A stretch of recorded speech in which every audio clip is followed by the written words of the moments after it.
Welcome back mga kachika, mainit-init pa. Catherine Bernardo may kasama lagi na ibang lalaki, at ito nga ang latest issue ngayon kay Catherine. Ang kumakalat na video, may kasamang dalawang lalaki habang nagja-jogging si Catherine. Sino kaya ang mga ito? At itong laging niyang kasama niya sa social media posts. How true nga ba ito? Ating sinaliksik ang source ng video na ito. Nag-jogging kami kasabay sila Catherine Bernardo and Jericho Rosales. They were with John Manalo that time.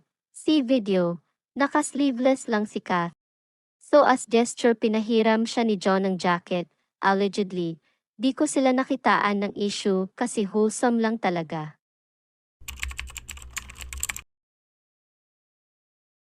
At napag-alaman naming si Jericho Rosales at ang pamangking niyang si John Manalo ang mga ito.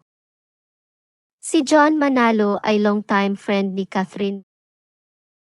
Si Jericho rin ang laging nakakasama ni Catherine sa mga video at picture niya sa social media. Kasama pa ang ibang artista, maaring si Jericho at Catherine ay magtatambal sa bagong project.